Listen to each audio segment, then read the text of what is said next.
Hi, welcome to the Balanced Body Podcast. My name is Stacy Sims, and I'm the owner of Pendleton Pilates in Cincinnati, Ohio, where I'm an educator and an instructor. And this is Heather Summer. She's also an educator with me and an instructor at Pendleton Pilates. Today we're going to talk about C-curve. Often I'll hear in the community that people say, well, I can't do Pilates because it hurts my neck. So I have to assume they mean when moving into a C-curve. So I'm sure if you guys have done any Pilates, you know what the C-curve is. But what we want to do is we want to slow everything down a second and really look at the position of the neck in the C-curve so that we keep the tension out of the neck.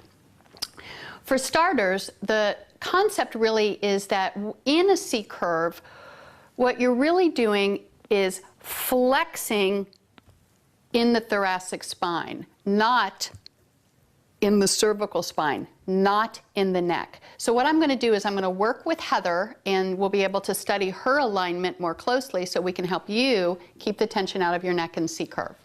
Ready, Heather? Yes. So we're going to scoot you forward. Terrific. And go ahead and let's have you go ahead and roll down and get into position.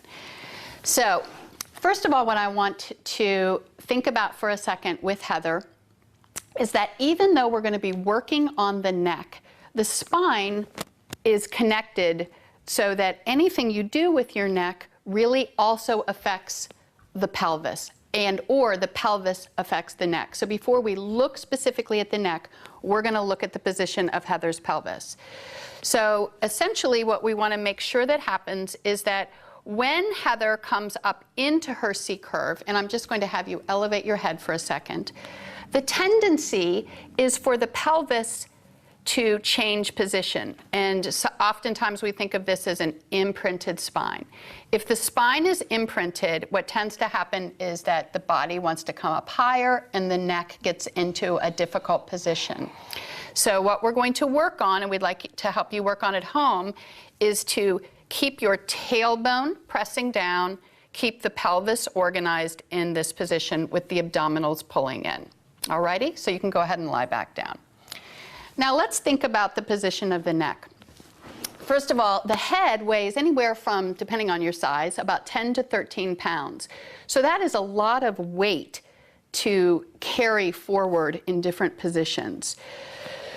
Oftentimes what happens is that the body is really tense. We spend a lot of time at our computer, a lot of time with our ears almost up, our ears and shoulders really tight, and all those muscles are constricted. So go ahead, and what we're going to have Heather do is basically demonstrate what happens when the neck is too tense. So go ahead and kind of crunch everything up there for a second.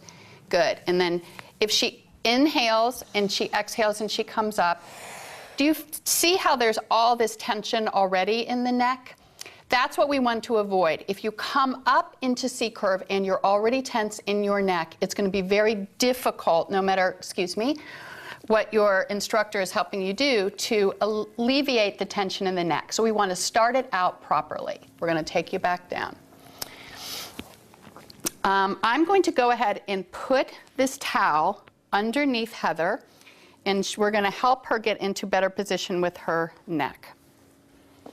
There you go. So you can just use any towel that you have at home.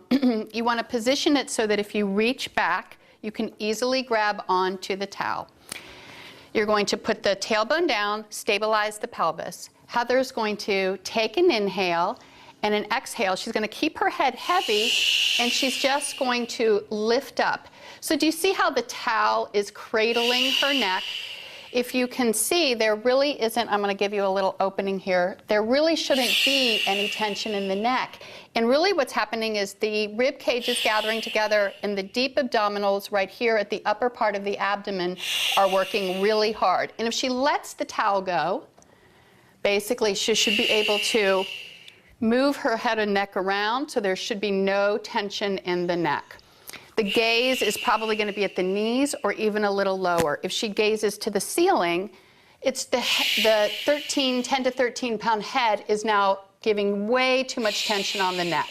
So if she lowers her gaze, moves her head around, lifts the crown of the head to the ceiling, she's going to be in good shape.